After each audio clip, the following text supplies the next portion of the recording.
And boy, was I mistaken about him. I thought he was such a young, handsome, aloof guy. But he's just as down-to-earth and just as crazy as I am. So that's fine. We're going to share some beers later. But this man, the next person that I'm introducing to you, perhaps need no introduction because he is pretty well known in Toastmasters. And I'm, with great pleasure, going to introduce him to come forth. I'm going to keep it short again. Going to miss me. And his topic, because he's an expert on communication, his topic will be controversies of public speaking. Recommendations that kill. And with great honor, can I invite Dr. Chris Wu. Good afternoon, Toastmasters and friends. Good afternoon. So, today my topic is on some rather difficult topics, ideas, and it's mostly related to evaluators, mostly related to individuals who want to be mentors and instructors. So, 6 controversies, ladies and gentlemen, some recommendations that kill. Now, before I begin, first I would like to offer 2 apologetics. The first is, of course, an apology. If I offend anyone who believes very strongly in some of the points that I say, please accept my apology. And by all means, of course, debate about it. The whole point about this, ladies and gentlemen, is to debate about it, talk about it. Just don't keep silent about it. The next apologetic is a different meaning of apologetic. It means a formal defense. So whatever that I'm going to talk about today is not just going to be hearsay or what I believe, what I think. They are supported by research. Now, the only reason why I'm talking about this is because I've been in Toastmasters for 4 years. I know, that's like whatever. Some of you have been there for 40 years. You're like this, yes? But I have heard quite a number of recommendations and advices given to speakers, and they are problematic. The only reason that is happening now, the only reason is because the evaluator doesn't really know why whatever that they're saying is actually wrong. They firmly believe that it is correct, and so they pass on this knowledge back and forth. Now this is the prelude to the controversy. The reason why these erroneous advices are getting through is because of peer-to-peer learning. Now I know some of you are staunch believers in peer-to-peer learning, but please understand this. When Toastmasters began, they began with experts, correct? They didn't just come from nowhere. People who started Toastmasters were actually good communicators. They were researchers, they were professors, Ralph C. Smedley, for example. So when they got together, they knew the best practices. And so they used that practice, and then they told whoever they were mentoring, this is what you should do. And then this person, of course, became their mentee, and they started learning from the great masters. And then they started teaching the next person. Now, 400 generations later, you're the person who's taking the advice and using the advice given by the very first person who started Toastmasters. Some of the advices that you are giving, you don't know whether it's right or wrong. You just know that person said it's correct. So just shut up and do it, right? And you don't know whether you should not or you should use it. So today, ladies and gentlemen, what I'm trying to do here is try to help you understand why have you said certain things and why you should not say certain things. And again, ladies and gentlemen, please feel free to contradict me or debate about it after my presentation. So, here are some of the controversial topics that I'm going to talk about. Number 1, be yourself. Number 2, don't be dramatic. 3, use the entire stage. 4, don't use filler words. 5, use more body language. And 6, the most controversial, ladies and gentlemen, the sandwich method. Right? And I'll explain all of it right now. So, the first controversy, ladies and gentlemen, be yourself on stage. I see usually in Toastmasters, especially novices who start talking for the first time, the usual advice that I hear people say is, go up there and just be yourself. Don't worry about it, just go up there and be yourself. The problem is the person's self at that moment is like this. You're like, actually, I really feel like going to the toilet right now and just stay there. Don't worry, be yourself.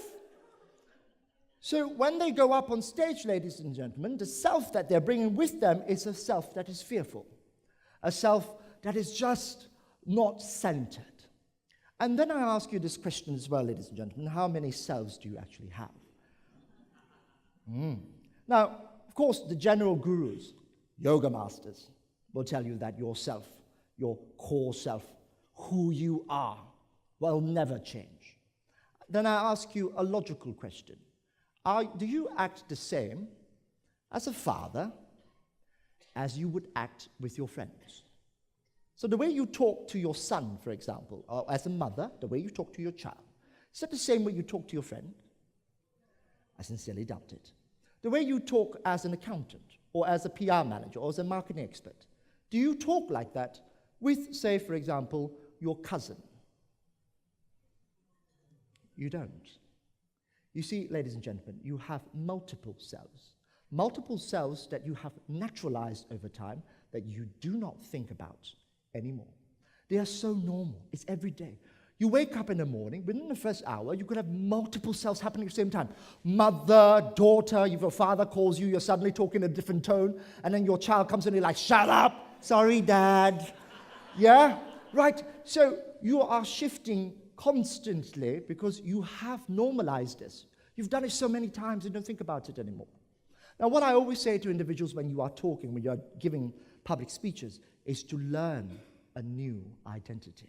Coming up on stage, ladies and gentlemen, to be a public speaker or to be a networker, a PR, they are all skills. No baby pops out of the womb and says, good morning, ladies and gentlemen. Correct? No one is born naturally to be able to speak. Public speaking, like being a mother, again, no one comes out of the womb and says, you know what, I'm going to be the most fantastic mother ever, because you have to learn these skills. Identities, ladies and gentlemen, are multiple. So when you say to someone, be yourself on stage, the first question I ask is this: which self are you exactly referring to? So the best advice for me when you say to someone, you know, what to do if they're really afraid, is to say to them, you need to learn to be a public speaker. You want to come up on stage to talk to someone, be a public speaker. Of course, the question then is, how? That's your job. You have to teach them how to be a public speaker, how to be able to act confidently. And what does acting confidently mean? Meaning you'll know what to do with your hand gestures, know how to talk and walk around, know how to use your voice. These are all the skills that they would have to learn to get there. All right? So, very famous author here, Irving Goffman, ladies and gentlemen. He's a really famous sociologist and writer, and talked about how our lives are like a stage, how we perform multiple roles in society, ladies and gentlemen. He said this: choose your self-presentations carefully, for what starts out as a mask may become your face. So what he means by this is, whatever roles that you perform in life, choose carefully what roles they are. If you come up here and you perform a person who's always afraid, after a while, you don't take away that fear, after a while, the fear will attach to you as a public speaker, and you will always have that stigma with you. So there are certain things that we want to take out. Now, of course, no speaker does it alone. I didn't reach to this particular stage in my life because I just went gung-ho alone. I've got plenty of people who helped me. Evaluators, mentors, and also instructors, good friends as well. And you don't do it alone, you need someone to mentor you. But if their advisors are incorrect and they don't know about it, that attaches to you, and you bring it on with you to the stage. The mask, ladies and gentlemen. Yeah? So do take into consideration the very first point of controversy here. Now, next, don't be dramatic. I know I'm a little bit dramatic myself, but they say, don't be like Chris. If you come up on stage, you should talk naturally. You should use conversational tone. Now, that is great advice. Don't get me wrong. That is fantastic advice. But to tell someone, don't be dramatic, is also incorrect. And these are the reasons why. This is the misconception. Whenever you think dramatic, you think Jim Carrey. You think a person who basically, and this is the thing. I've seen people do really odd things on stage, cartwheels, dancing, underwears, many things, ladies and gentlemen, right? And you can say that they are dramatic, but I would rather call it eccentricism. Dramatic does not equal to eccentric. To be dramatic, there's actually a reason behind the term dramatic as you know it. So I'm going to take you to this really old book. This book here was written in 1845, written by this person called William Russell, and of course a few other authors. This was the very first book on the voice, ladies and gentlemen. One of the very first books on earth that wrote about the voice. It's called Orthophony, the study of the voice. Now, according to this author, there are 3 types of voices that we use. Suppressed, moderate, which is conversational, and impassioned, which is dramatic. Yes, dramatic voice. Now, if you want to go deeper into what these terms mean, let's look at it in relation to comparison, yes? So you've got suppressed, which is about 30 to 40 decibels. That's usually a whisper. And you've got moderate and conversational. That's 50 to 60 decibels, which is normal conversation at home or when you're in the workplace. You know, when you're having a conversation normally, this is about 50 to 60 decibels. Now, impassioned or dramatic is about 70 to 80 decibels, about the sound of a vacuum cleaner. Now, when you tell someone, don't be dramatic, what I see is a lot of these new novices, learners of public speaking, they come up to stage and they start speaking quite softly. They're afraid to raise their voice because you say conversational, correct? So all the time they speak like this, and there is a certain monotony that happens in their voices. Now, ladies and gentlemen, your brain is affected by sound. For example, hypnotism. If you want to hypnotize someone, you want to ensure that your sound and your frequency of sound does not change. It remains quite constant. And that lull makes you enter into what we call a theta brainwave level. So you've got beta, which is when you're excitable, alpha, theta. Theta is when you're about to go to sleep. So you have that monotonous voice. And conversational tones, ladies and gentlemen, tend to be a little bit on that level, monotonous. When you lose that impassioned and dramatic moment in your speech, ladies and gentlemen, you also lose charisma. For every charismatic speaker must raise their voices at certain times. I can give a 2-hour lecture, ladies and gentlemen, and not a single person will sleep in that lecture.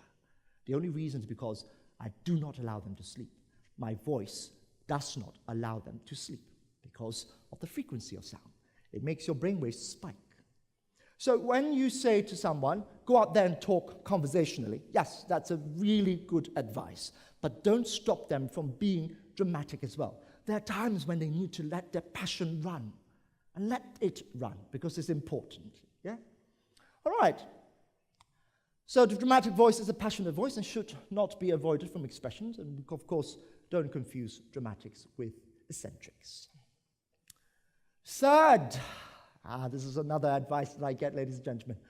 I hear it quite often, use the stage. Sometimes I listen to this and I'm like, what on earth do you mean, use the stage? So you see someone, novices, they come up on stage and they stand here and they talk, right? Now, I was the finalist at the World Championship. Some of you may know that. Did you see me walk left and right on the stage? I didn't. During the semifinals, which I won, did I walk left and right on the stage? I didn't either.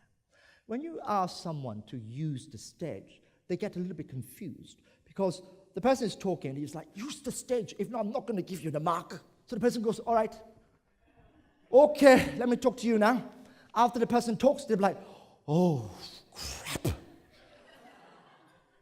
And they really, literally sort of jog over here and start talking to you again. That's not using the stage, that's abusing the stage, ladies and gentlemen. That's the difference right there. So what do we mean by use the stage? It doesn't make any sense to say use the stage, use left or right of stage. You have to ask yourself this question. What is the purpose of walking or moving on stage? The only person that I see really uses the stage from literally left to right, only one that I've known to do that successfully, is Tim Cook. His stage is literally 3 times the size of this stage, and he does walk from right to left. But when we are walking on stage, ladies and gentlemen, we're not just using and abusing the stage for no reason. So what a lot of novices do is just move left and right without knowing why. When we move, it's because we are trying to connect to you. So I move here because I'm trying to connect with the audience this side. You feel slightly closer to me now, don't you? Now, can you imagine if I keep talking to you here? How would you feel over there? You'd be like, Chris, woohoo, come over here. So I can't stay here too long. But you see, it's that movement towards you where you feel respect from the speaker. So as I walk, I don't just go, talk to you again. Rather, the whole entire walking is actually quite natural. You're walking and talking at the same time. So when you tell someone to use the stage, you're actually telling them to talk to the audience, respect the audience, be closer to the audience. Not using the stage is really using yourself to connect with the audience. So you feel closer to me right now. And then as I'm talking and I'm coming over towards you, suddenly now you feel that I'm respecting you more. And of course, I can't keep doing this. If not, you'll be slightly going, right, it's just too busy going on here. So once I do that, I show that I respect you on the left, and I show that I respect my audience on the right. I come back to the center and I talk to you from here, where everyone can see me perfectly fine. The reason why I say this was because during competitions, I see a lot of people just running around the stage. And really, I don't know what they're doing. There's no purpose of them running around the stage. They can actually come here and talk to you here. So these people are like, huh? Why did you come all the way here? Just show me your backside. What's wrong with you, man? Yeah? So you know what I mean, yeah? Then, of course, next is to control audience attention. If you are standing still and you don't move, what happens is the audience eyes and head don't move either. That creates a lull. That makes them sleepy. Because why? They're not doing anything. They're just looking at you one way. But if you make the head move a little bit, just a little bit, they actually their brain waves actually spike a little because they actually have to move. Say, for example, ladies and gentlemen, now all of you have just had lunch, isn't it? A little bit full, yes. All the energy is here. Right here is being a little bit sleepy. Do me a favor, ladies and gentlemen, just stand up for a bit. Just stand up for a bit. Just do me a favor. Just stand up for a bit. Right? Stand up for a bit. Right? Just do me a favor. Just wiggle your toes. No one has to see it. Please don't show anyone. Just wiggle your toes a little bit, right? Okay? Right, take a deep breath. And sit back down, ladies and gentlemen. Thank you very much. You're very kind. Thank you very much for indulging me. How do you feel? Better, isn't it? You do feel a little bit like you've just got that little bit of extra energy. That's because you moved. You moved, and your brain activity has to move with you. So when you are moving on stage, your head and your neck muscles have to move. Therefore, brain activity has to spike. It can't stay where it is. That's why we move. So when we say use the stage, ladies and gentlemen, we mean connect with your audience. We mean control the audience's attention so that they're always with you. No one ever feels like falling asleep. Right? So you don't use the stage. It's not a bad idea, but it's really ambiguous. It causes quite a lot of vagueness. Now, next, 4. Don't use filler words. When I first started Toastmasters, we used to fine people for using filler words. I'm not joking. 50 cents? No, not 50 cents. It was 10 cents at first. 10 cents per filler word. So one person could actually exit out of the meeting and pay $5. I'm not joking, $5. We were really rich then as a club. You should try it if you have no money. Charge 10 cents per filler word. And then later on, we realized that these fellas were getting better.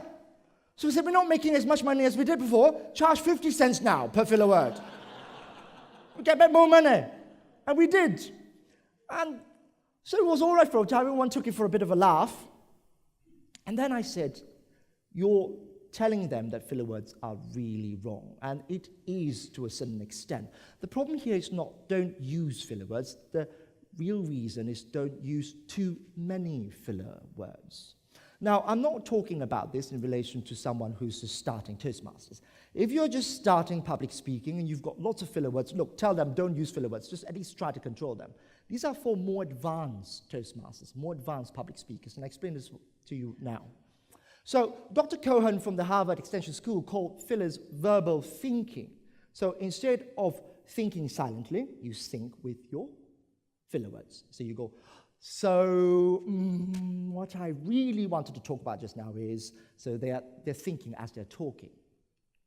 Now, crutch words create, a lot of crutch words create distrust in the listener. And the reason why is because it associates with a certain level of mental impairment, and that's caused by the lack of information. That's why if you use too many crutch words while you are in some sort of interpersonal communication, that person thinks that you are lying, that you're not sure of yourself. So the person most probably wouldn't give you the contract or would not trust you as a mentor or as an instructor.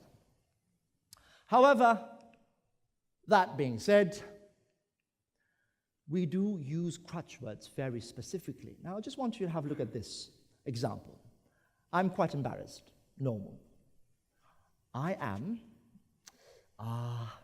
quite embarrassed. You see the difference? Now, if you don't use the crutch word, I'm quite embarrassed. Yes, it's a statement. But with the crutch word, it actually adds a certain level of intention. And this one here is trying to say, I am really embarrassed. So the crutch word is used very specifically and tactfully. So when I gave my speech during the finals, or when I gave my speech during the semifinals, it sounded really natural when I was talking. People said, I didn't believe, Chris, that you actually memorized every single word in there. I also memorized every single crutch word that I used in there. Yes, the whole entire speech, I memorized every single crutch word because those crutch words emphasized intention. Those crutch words gave whatever I said more meaning. Give you another example. I'm really happy versus I am really happy. You see, now this happy here has a bit of sheepishness to it, a little bit of embarrassment. So again, the intention is different. You use these crutch words very strategically in communications, right? So what I want to make clear here is that those crutch words create emotional intention. Again, we're not going to tell this to the novice. We're not going to tell this to the very first person who starts Toastmasters that this is how you can use crutch words. But don't hammer them. Don't charge 50 cents per crutch word till they remove every single crutch word from their speech. You know why? Because that's a problem. Only machines and robots do not have crutch words. When you sound robotic, so I hear a lot of people talking like this when they are on stage because they're really afraid of having any crutch words at all. And that sort of speech pattern, because you're so afraid to be conversational, you're so afraid to be human, that the individual actually starts doing this after a while. It's like, oh my God, it's like Google talking to me. Isn't it? Yes? Crutch words, ladies and gentlemen, are very distinctly human. So don't be afraid of it. Don't hate it. But use it sparingly. Use it tactfully and strategically. All right? Oh, we're closing on to the end already. Yes, last two, ladies and gentlemen. Then after which, I would really like to open the floor. Open the floor to what you think are some of the things that you disagree with in terms of evaluations. We'll talk about it as well. Now, use more body language. Every time I hear someone says use more body language because you've got a speaker coming up on stage and they're doing this and they're standing very rigidly. And they're like, good morning, ladies and gentlemen. Today I want to talk about my life. And my life is really rigid right now. And my life is going to go really quickly in the next 3 minutes. Right? So then the evaluator goes, well, you've got to use your hand gestures more. Use more hand gestures. So the person goes, huh? What do you mean, use more hand gestures? Use more hand gestures when you're talking. So the next time the person comes up on stage, they're giving the next speech. So, good morning, ladies and gentlemen. Today I want to talk about my life again. And this time I'm going to use more hand gestures, as you can see. So the person gets really confused. But the problem is this. After they use more hand gestures, the evaluator says, no, my darling, you've got hand gestures. You never moved, did you? Your legs weren't moving. Bad. Use more body language, love. All right? Next time they come up on stage, morning, ladies and gentlemen, today I've got to use more bloody hand and leg now, innit? Right? So start moving back and forth. They don't understand why they're doing it because your advice is very ambiguous. Yes? So what on earth does use more body language mean? So here, ladies and gentlemen, I'm going to offer you some help here to try and understand what body language is all about. So the next time you give an advice to someone to use more body language, you know specifically what to tell them. Now, there's one person I'd like to introduce you to, Paul Ekman. Paul Ekman is a communication psychologist. Now, the father of body language, you know the term body language never existed. Never existed until about the 1970s. It was made popular by the New York Times at that time.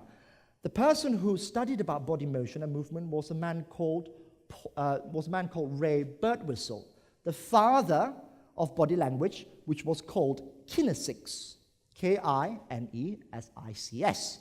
So kinesics was the study of body motion and movement, and the journalists wanted to make it more palatable to the public. So in 1970, they wrote an article about Paul Ekman and called it the study of body language, and it caught like wildfire and went popular.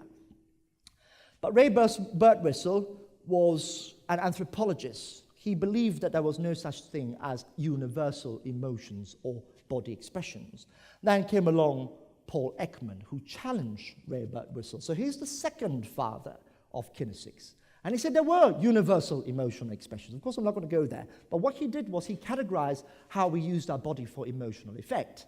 And he had these few items here: emblems, illustrators, manipulators, regulators, and emotion expressions. I'm just going to talk about a few of them. Some of them you can read from my book. Yeah, I wrote a whole entire chapter about all the things connected to body language and how it came about.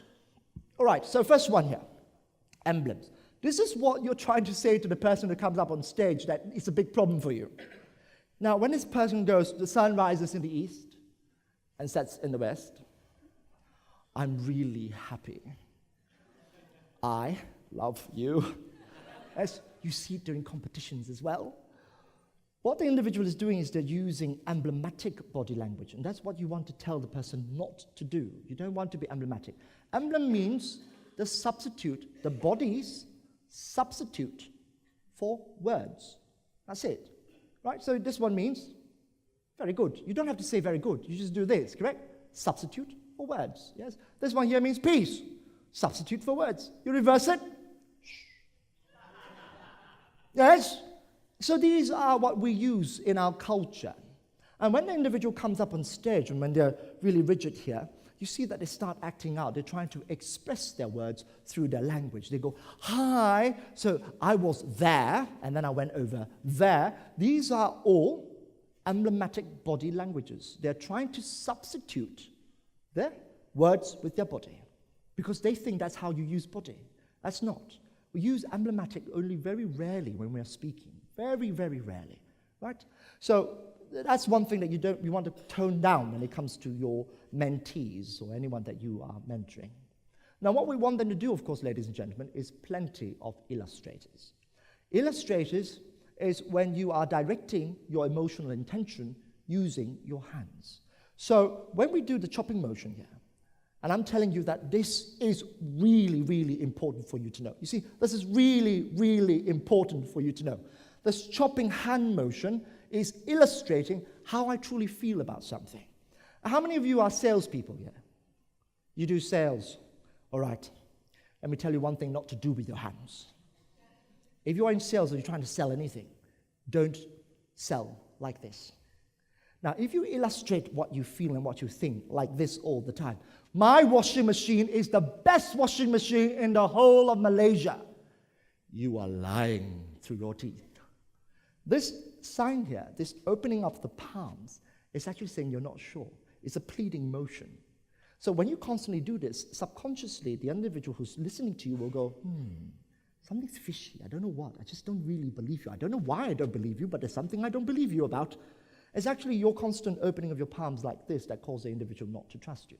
So when you are doing public speeches, when you're mentoring someone to do public speaking, you don't want them to have their palms open up like that constantly. Sometimes, yes, if we are giving you a question, for example, we do open it up. But if you're making points, do the chopping motion. And if you're really certain you don't want any arguments about something, it's the palm down motion. These are illustrators. According to Paul Ekman and many psychologists at that time, they said that individuals who use lots of illustrators when they are talking usually create trustworthiness. So if you are in negotiations, if you are talking to someone and you want to get them to trust you, you want to use lots of illustrators during the communication. But don't overdo it, of course. Don't constantly be talking like this. The person will think you're psychotic, right? Use it regularly, but not all the time. So that creates trust. Remember that. Use lots of illustrators. So you want to tell your mentee that. Next, emotional expressions. I'm going to skip manipulators and regulators because for public speaking, they're not really that important. Emotional expression is when you need to use this part of your face. You know, when a person is here and they're really scared, they're standing still, you see that their face is always rigid. It's like frozen in time, right? That lack of emotional expression is because of how they feel. So to break that feeling of fear that they have, just make them smile. Tell them. Great advice to help your mentees. Before you go up on stage, smile. Have the biggest smile on your face. Smile at anything. The cockroach, the lizard, your friend, anything. I used to smile at plants before I went up to give a competition speech. Right? It doesn't matter what, because why? The smile that you have on your face actually triggers your emotional thinking to be more positive. So that's a great advice. And whatever they feel, if the person on stage feels sad, tell them, give me a sad expression. Teach them how to have expressions of emotion. All right? So this is what we mean by use body language. Don't just say use body language. Tell them you are using body language emblematically, or you're using body language illustratively, or you are using body language for emotional purposes. Right? Do not be ambiguous. Again, if you want to know more about this, ladies and gentlemen, I do talk about it extensively in my book. Oh, this is the big one. Do I have time for this? Should I stop now? Oh, no. This is the big one you've been waiting for, isn't it? Sandwich method. It's okay. First time round. Second time, you're like, oh, it's coming, isn't it?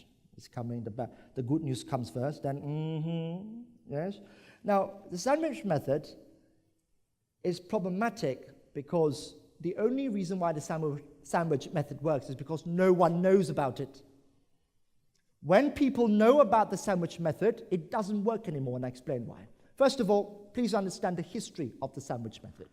Why did it become famous? Now, these authors, Berger, Breslin, and Campbell, they wrote a paper that explains how the sandwich method was an approach rooted in the American culture of positivity. Toastmasters started out in the US, correct? Now, Americans are really, really positive people. They have this infectious positivism, never die attitude. Tocqueville, a very famous French philosopher, went down to America in the 1800s and said, I've never met such positive people in my life. And so that positivism is embedded in everything that they do. Even if they're telling someone some unhappy news, they always try to be positive about it. And when Ralph C. Smedley created Toastmasters and created the evaluation methods that go along with Toastmasters, the Americans always believed that you should be positive because of another factor here. The sandwich method derives from the Pollyanna principle. Pollyanna is a book, a children's literature book in 1913, was published in 1913. There's this girl in the children's literature, and she was told, she had this glad game. So at every negative thing that she saw or experienced, she was asked to find the glad in it, to find the positive in it. This Pollyanna principle is embedded in the American culture. And so your sandwich method is a way to say, we don't want you to talk about negativity, right? We want you to talk about only positive things because people only remember about positive things. Now, I don't know if it's good or bad, but we weren't colonized by the Americans. We were colonized by the British. They're not always very happy. They're quite negative, actually. Our culture, ladies and gentlemen, is not all positive. We don't actually take positivity as a really, well, not to say that we don't want to say any positive things, but if you are to layer what you actually wanted to say with a lot of positive remarks on top of it, which means nothing, we find you very disingenuous and distrust you very quickly. And there is research to support that. So, the method here is finally based on the avoidance principle or conflict aversive principle. Don't want to create any negativity. Don't want to create any sort of conflict. And so better not talk about it. Let's just layer it with something really positive, just a little bit of negative that's what I really want to talk to you about actually, but just a little bit, and then give you another something positive right at the end. Now why is this a problem now? This is why it's a problem. First, Aubrey Daniels said that the sandwich method isn't for the evaluated, it's for the evaluator. You're afraid to give negative comments. You're afraid someone doesn't like you. You're afraid that you'll look bad in front of everyone else and look like, excuse my language, a bastard. Yes? So you don't want to give the negative comment. Rather, you like to layer it with positivism. Now, here's the problem with positive comments and the sandwich method, is that it demolishes the worth of positive feedback. You see, I already know that what you really want to talk to me about is the negative part. But I know you're going to layer it first with the positive. And I know you're going to layer it with the positive at the end as well. See, I know. I know that the positive is not something that you really mean, isn't it? Because what you really want to mean is negative. So every time you use the sandwich method, I have to ask myself, is your positive really positive? Or it isn't? You see what I mean? The disingenuousness of the sandwich method causes someone to distrust you. So when, for example, I mentor someone, when they do something wrong, I tell them that what you've done is wrong. And this is the reason why. But I'm going to explain how you do it. You don't just tell someone, you know what, that's just stupid. You're stupid. Everything you've done is stupid. Move on. Okay? Then you're the evilest human being on earth. Right? You don't want to do that either. I'm going to teach you how to do it. But don't layer it with the positive and the negative and the positive, because now the positives don't have value anymore. They don't feel that what you're saying is trustworthy. Next, from the Harvard Business Review, Roger Schwartz said that the so-called balance of negative and positive feedback, according to research, right, is an illusion, and this easing in actually causes more discomfort. More discomfort, not less discomfort. Because the person who's listening to your annual review always goes, right, boss, let's get to it, shall we? I know you're going to talk about the positive, right? What is it that you really want to tell me? In America, there's this case study, this guy called Alex and Lisa. Alex went in there and said, Lisa, thank you for the report. The report was fantastic. It was really helpful. I really appreciate it. And then he walked out. But as he was walking out, Lisa just stared at him, didn't say a single word. And after a while, she said, Alex, wait. Don't go. What is it that you really came in here for? That's what she said to him. This was a HR agency as well. So we know that your positive was there just for show. You know, you really don't mean it. And that's a problem. Because how sad is it that your positive remarks now don't have value? Because you always mask the positivism with the negative. Do you understand what I mean? So, before I go to the solutions, what's the real big problem here? The biggest problem, ladies and gentlemen, in evaluations, I believe, is intention. You don't have, or don't make it clear what your intention is to the person that you're evaluating. I can tell my staff that I'm going to tell you really bad news today. That's really something I really don't agree with. But I explain my intentions as well. I say, I'm not telling you this because I don't like you. I'm not telling you this because I think you're worthless. On the contrary, I think you're great. But this problem is going to give me a lot more problems in the future if it's not sorted out. So I need to tell you so that you don't make the same mistakes again, so you can be better. I'm giving you a negative comment because I care about you. And I make it plaintively clear that I only give negative comments to individuals that I care about and I want you to grow. Because if I don't care about you, I'll never speak to you and tell you about anything. You can just go on your own. I give plenty of positive platitudes. that will never, ever help you grow as a human being. And you'll realize that you are never getting promoted, you never get what you call is move on in your career, simply because the person never gave you anything to move on with, nothing to improve upon. So intention, ladies and gentlemen, is a key factor in evaluation. When you are mentoring someone, you give them your clear intentions. So here's the solution. The intention to evaluate the person must be made very clear. Why are you giving the person positive or negative feedback? Don't just give the positive and say, right, today I want to tell you how wonderful you are. Great, but why? I'm giving you positive feedback because I want you to take this and use it next time when you are doing sales. Next time when you're mentoring someone, use what you've learned today, use what wonderful thing you've done today, and transfer it to another person. So my intention is clear. It's not just to give you platitudes, not just to make you feel good. There's a reason behind making you feel good. And this is another thing. Not everyone's the same, ladies and gentlemen. When was the last time you went up to the person you are evaluating and said, how do you like to be evaluated? Say, for example, I'm a very sensitive person. When you say you're wrong, I'm like, oh, my life is going to end. I'm really sensitive. You can't say I'm wrong. But because you never asked me, you don't know. So some leaders, some directors, some CEOs, they tend to make people cry. And they're like, why is the person so sensitive? Because no one's like you in there. No, you can't have everyone like you. Just never going to happen. You have to go up to the person and say, well, you know, I'm going to give you negative reviews. It's going to be normal in the work culture, yeah? But how do you want me to talk about it? Do you want me to be more subtle? Do you want it in an email? Do you prefer if I write it out? Do you prefer if I talk to you face to face? What's your preference? And the person would then tell you what they are. They say, look, I'm really shy and I don't take negative comments too well. But if you were to make it a little bit more subtle and a little bit more, you know, roundabout, you know, I'll prefer it. I'll respect it. Great. So that's what you need to do. In Toastmasters, go up to the person you're evaluating and say, how do you want to be evaluated?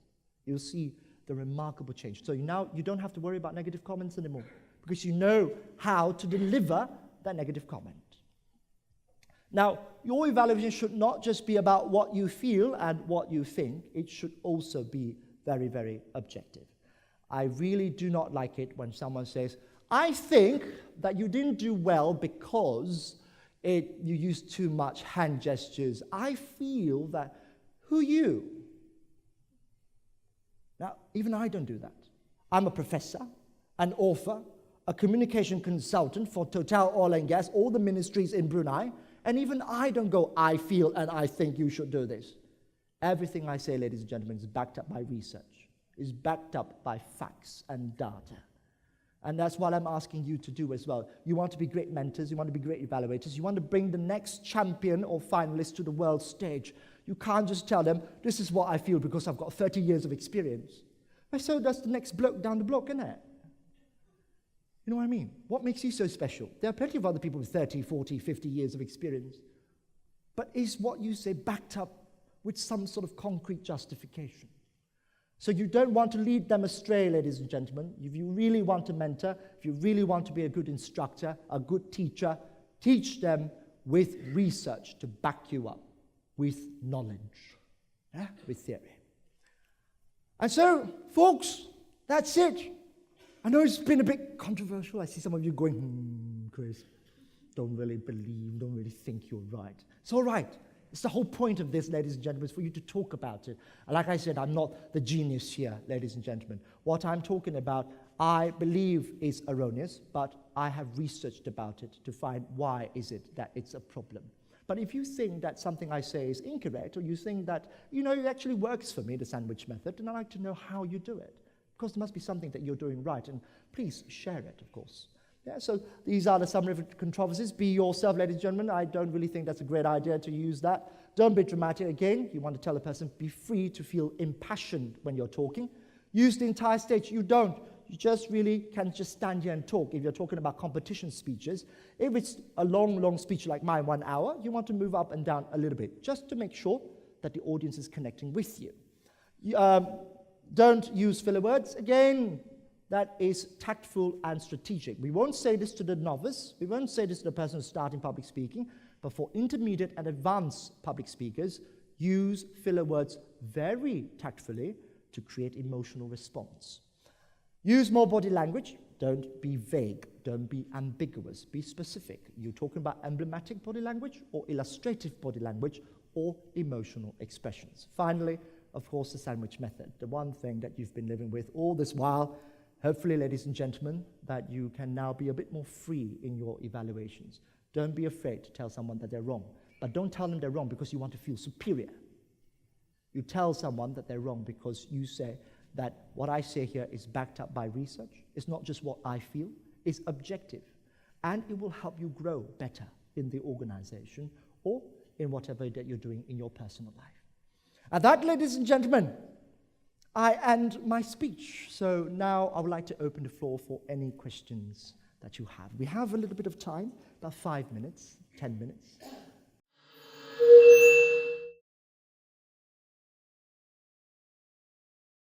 Any questions, please? Yes, sir. Very good, well-researched presentation. 1 to 5 was fantastic. Thank you. Number 6, I really relate to that. But my personal experience is nobody wants to hear bad news. Mm-hmm. I joined Toastmasters in 2002, and in my first 10 speeches, I was made to repeat. Yes. Several times. And then as a leader in my club, I also evaluated and I offered my evaluation wholeheartedly and without much ego. Yes. But I realize a lot of people who join Toastmasters don't want negative feedback. They get really upset. I have made it a point, and I have shared this opinion with Victor previously, because I feel if you do not meet the objectives, I would not fill up your form. I won't sign off, I won't fill up, I will talk to you, and maybe we can arrange another time, and eventually they don't want me to be the evaluator anymore. I totally understand. I'm not going to answer this. Does anyone here have a different opinion about this? Do you believe that you've given negative evaluations any work? Anyone? Don't be shy. We're all learning here, sharing together. Controversies doesn't happen just from one person. It happens with everyone. Yeah. Yes. Who is it? Yes. Hello. Hi, my name is Kim. Hi. Regarding the issue about giving an evaluation and somebody doesn't take it well, I think evaluation, if it has been given with good intention, the evaluator is clear, so to speak.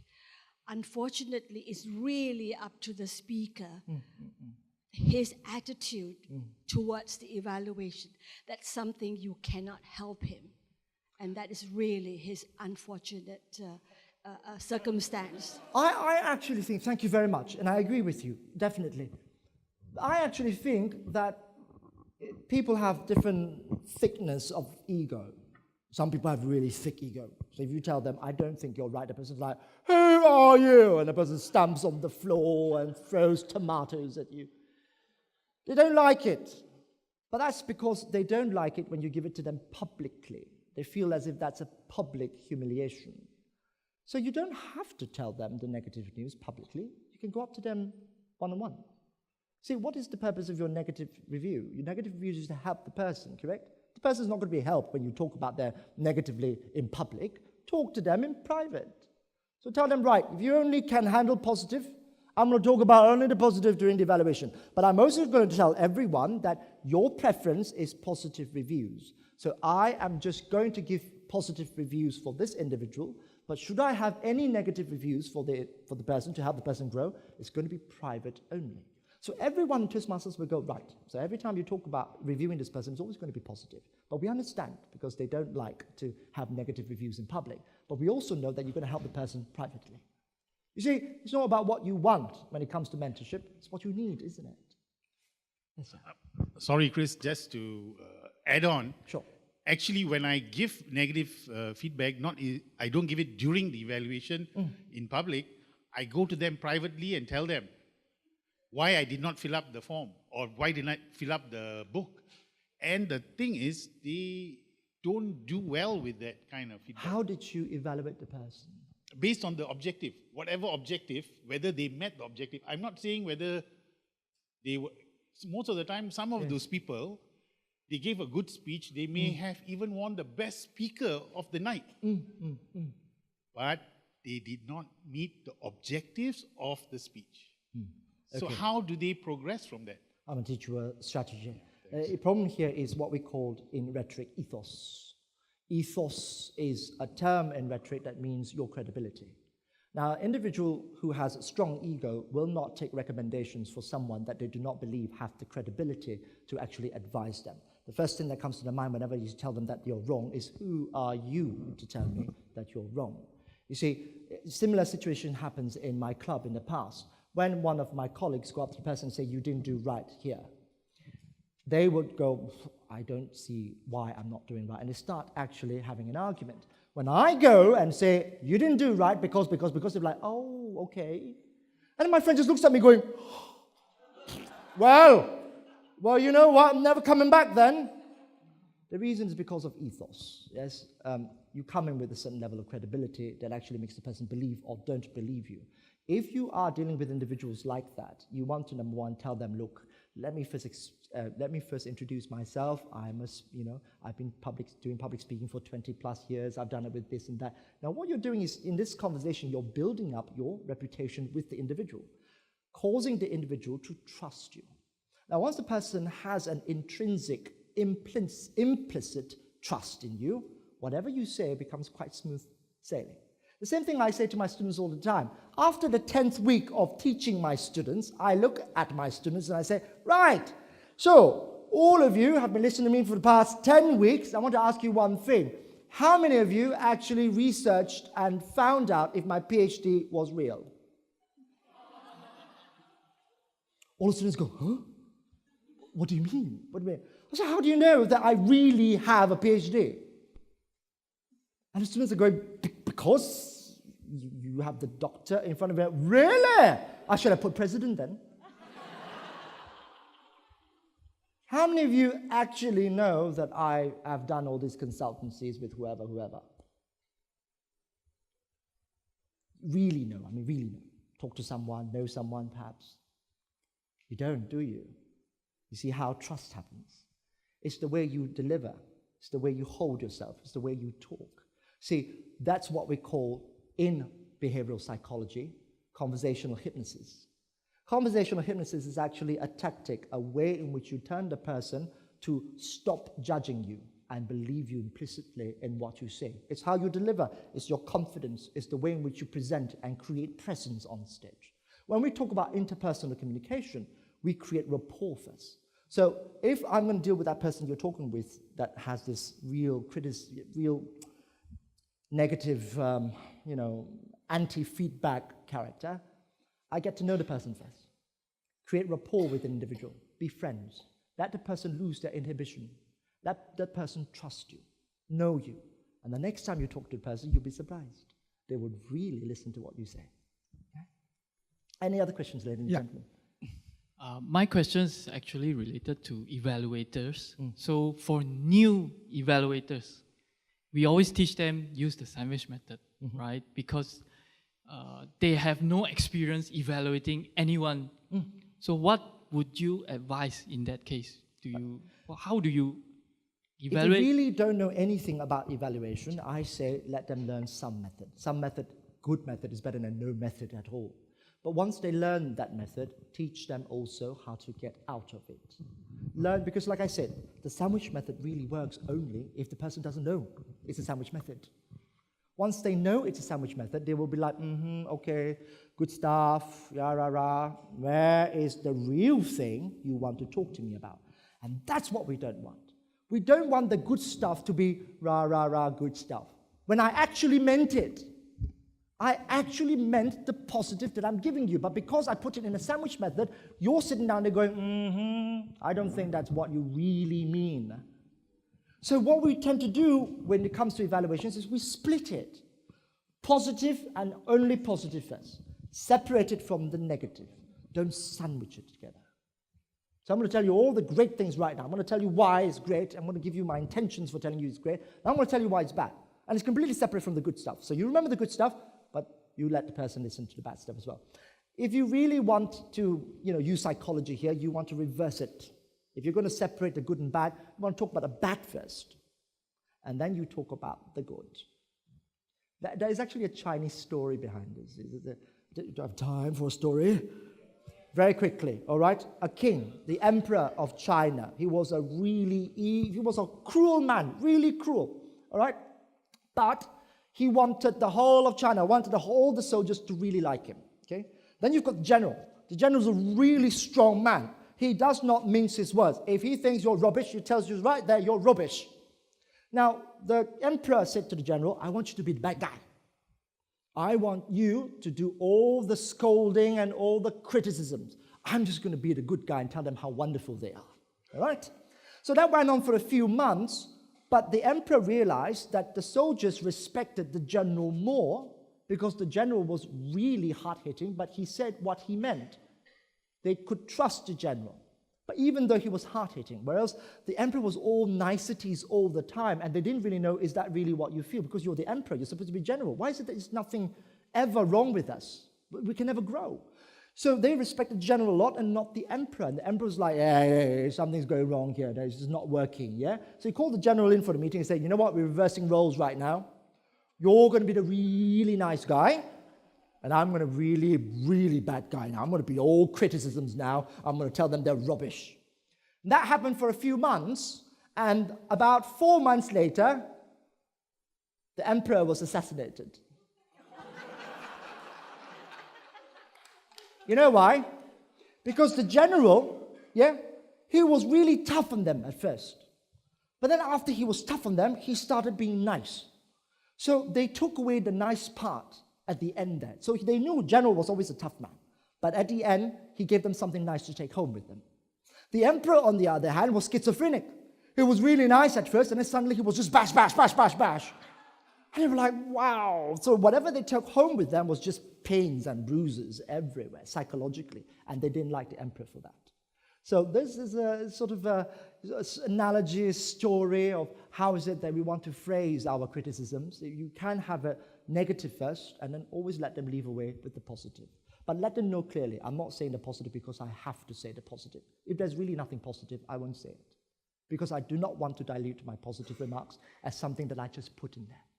So every time it's negative, positive, negative, positive, negative, then those positives will have no more value. Okay, we could just have one more question. One more question, ladies and gentlemen. Okay, Logendran. Okay. Yes, sir. Oh, How yes, sir. fitting. Can you hear me? Yes. I got one statement and one question. Yes, sir. The reason why you got away with saying the filler words in the contest was because you engaged the audience. In my experience, when you engage the audience, even if you use filler words or make some mistakes, the audience and the judges can forgive you. Yes, they do. So I wouldn't risk using filler words if I don't engage the audience. That is my take on it. No, I agree with you. I didn't say use filler words. I say don't use too much of filler words. Okay. Second question, quick one. What is the body language to make people believe to buy your washing machine?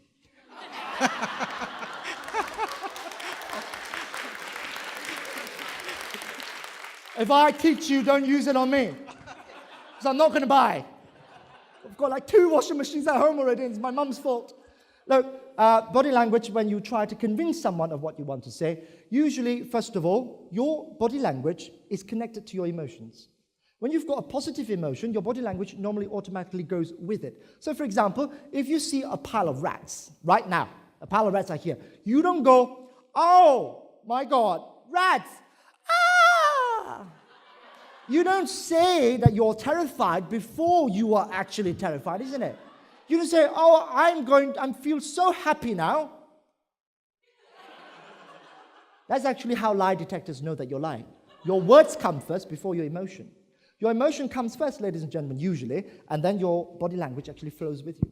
For a person to want to convince someone, you must first believe in yourself and believe in what you say. Only then your body language will naturally deliver it. But there are certain things that we take note of. So we try, like I say, always to say to ourselves, as a mental note, try not to have your palms open up like that when you're talking to someone. And of course, don't use too many filler words because you will sound like you don't know what you're talking about. And that's it, really. Thank you. Right, folks, ladies and gentlemen, I am over time now. Thank you so much for your patronage. Thank you. Thank you very much. If you want to know more about rhetorics, I'm selling my book right there. Do come visit me later on. Okay, Everybody, thank you very much, Dr. Chris Wu. Thank you. And before, see that's what he meant. We have action first before words. I was going to give him an applause, but you preempt me, and that's very nice of you.